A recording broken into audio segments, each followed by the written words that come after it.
Hey, hold on. Before we get into this reaction video, make sure you subscribe to the channel so you can see more video reactions by me. Los! What's going on, that man Los family? It's your man Los here, back with another reaction video, okay? Now this one is something different. This is like, kind of on the horror side, animation horror. That's my first reaction. Hopefully you like it. If you do, give it a thumbs up.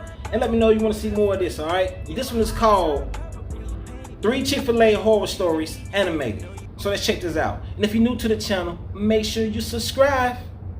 Let's go.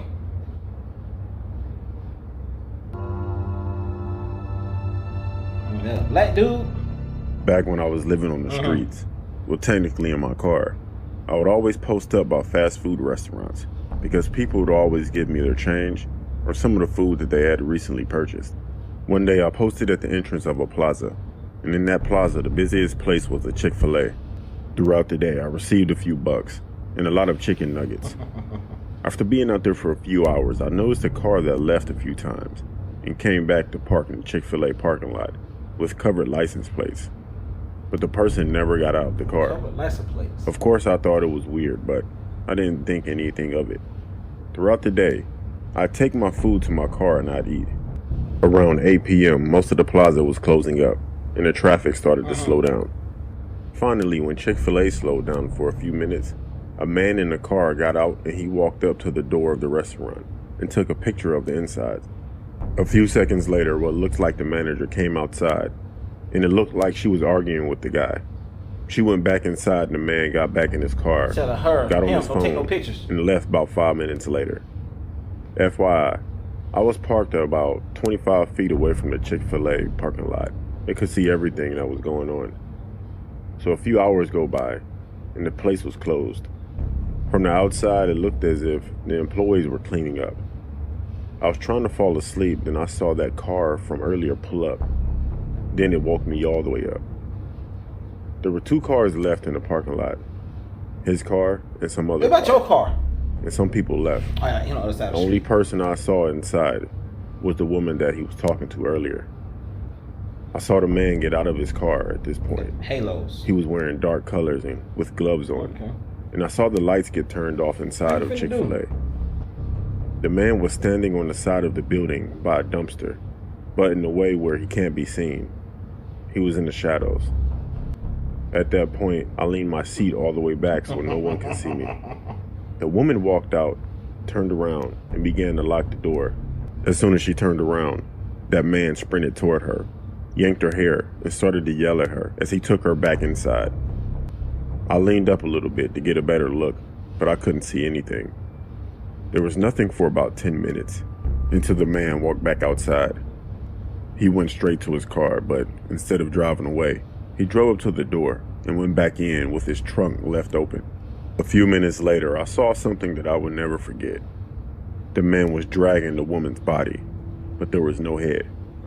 He struggled to get her in the trunk, but eventually he got her there. He went back in there and came out with a Chick-fil-A bag full of something and threw it in his trunk. He went back inside again for what seemed like 20 minutes. He came back out, locked up Chick-fil-A, and drove away. Someone else came back for the other car in the parking lot. A few days later, I went into a Starbucks to use the restroom, and on the news was a story about a missing woman. They showed the picture, and it was the woman who worked at Chick-fil-A. They were interviewing her husband, who was crying during the whole interview. What creeped me out is that her husband was the man that I saw with her that fateful night. Her husband killed her. I know he killed her, but he was on the news as if he didn't have anything to do with it, good stuff. And like he doesn't know. Seeing that lady that night has haunted me since. Oh my God. Witness of the murder. Story number 2, guys. Story number 2. My name is Shelly, and 10 years ago, I wanted to make my own money because I was tired of asking my parents for money. I put in a lot of applications and I ended up getting hired at Chick-fil-A. I'm not gonna lie, I was definitely excited because of all of the chicken nuggets I was gonna be eating. Anyways, after I got hired, I started to get the hang of the job. It was pretty easy. I worked outside in the drive-through line a lot because we were the busiest fast food restaurant in our town, and people really liked my personality. After working there for a few months, my dad's creepy friend Tyler would come there every day at the same time. and go to the same drive-through He line, looked like he up to something. which was weird because I worked there after school, and there were 2 drive-through lines. The drive-through line he'd always go to was mine, and he would always call me Shell, which I've hated since I was a small kid. The thing is, he'd always order small stuff like a small fry, or a small cookies and cream milkshake. A few times he came into the line, pull up to me, and then he'd say that he forgot his debit card, and he would just try and talk to me. I'm not dumb. I knew exactly what he was doing. Ever since I turned 13, he always acted weird toward me, telling me that I'm growing up into a woman, or that I look like a young woman now. There was this time when my parents were having a get-together with family and friends, and I yelled out to my parents that I had to pee, and I ran upstairs. I swear, a few seconds later, Tyler burst through the door, looked at me and said, "Wow," and stared at me. Then he straightened up real quick and said, "Sorry, my bad," and closed the door. Like I said, he was weird. So we closed at 10 p.m., but we always take orders up until around 9:59. To the last minute. One day, we were inside cleaning up, and it was around 10:30 p.m. There were about 5 or 6 of us in Chick-fil-A at the time.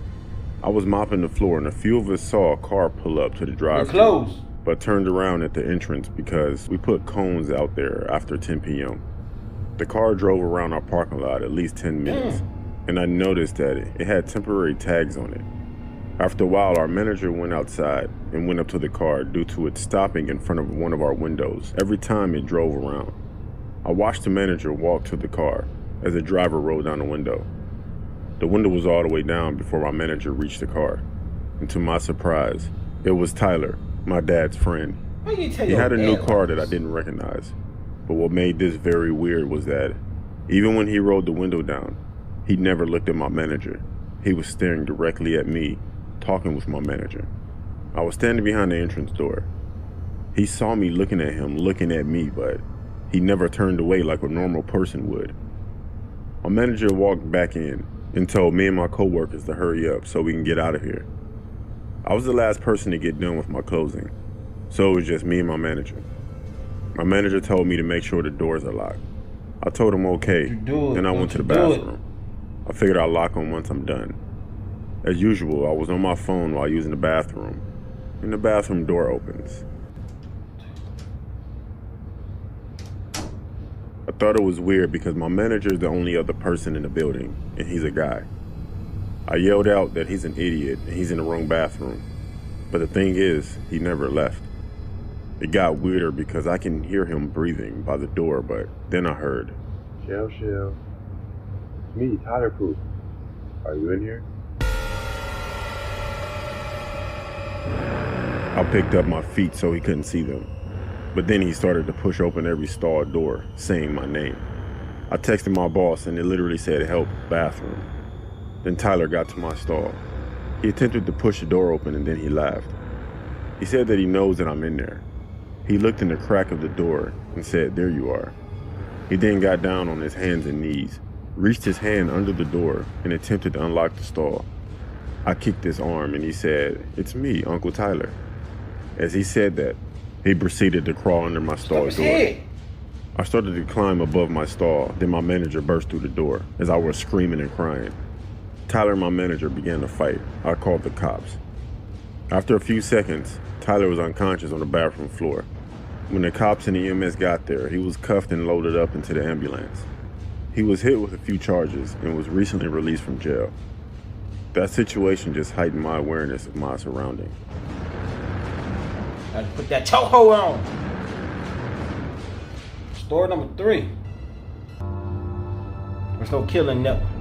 It was Halloween of 2012, and I was closing at work, which is Chick-fil-A. We were a new establishment in the area that we're in, and the neighborhood was pretty bad. In and out all afternoon and evening, I saw hundreds of people dressed in their costumes. All of the cliche costumes, Jason, Freddy Krueger, and Michael Myers. At around 7:30, there was a long line inside, and out of nowhere there was some commotion. My manager came out to break it up. When he broke it up, some guy in the Ghostface costume from Scream ran out of the door. That person that ran out of the door got into it with a woman that was dressed as Meg. Meg from Family Guy. Meg. At least that's what I thought she was, until she told us that she wasn't in costume. She was just ugly. Anyway, this woman told our manager and the cops that some person in a ghost face costume tried to lure her 7-year-old daughter out of the building to his car.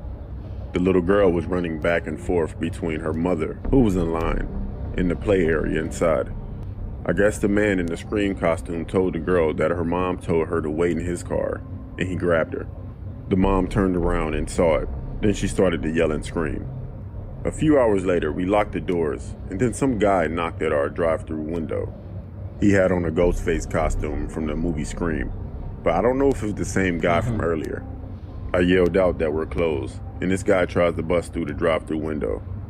I screamed, and the manager ran out. And then that man ran to our front door banging. Then he stopped and just stared at us. At that point, it was just my manager and I. My manager called the cops, and the man left and popped his trunk of his car. He grabbed something out of his trunk and put it under his costume. He then walked back up to the front door. He stared for another 30 seconds and pulled out a gun from under his costume, aimed it, and pulled the trigger. We both ducked and screamed, but nothing happened. We looked up and he was fumbling with his gun. He was loading, unloading, and reloading. It had jammed. Then the cops showed up with their guns drawn. He got on the ground and they arrested this guy. We found out that this was a dangerous guy and he had a huge rap sheet, and we were pretty lucky that nothing happened to us that night.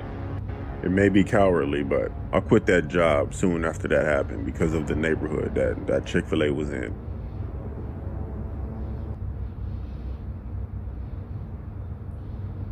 MJV Animation, y'all. That's it. So there's new. You know, if you like the horror stories, let's check this out. This right here is gonna go to TikTok. I'm gonna chop it up in 3 pieces, maybe more. So y'all make sure y'all check this out.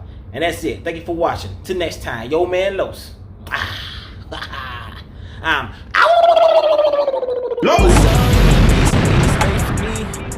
Money on my mind to keep me company. Feel like I'm in it by myself. This a gift for gab. This is how I step. This is how I felt. I take it personal. Yeah, my heart turned purple when you left me. Yeah, my heart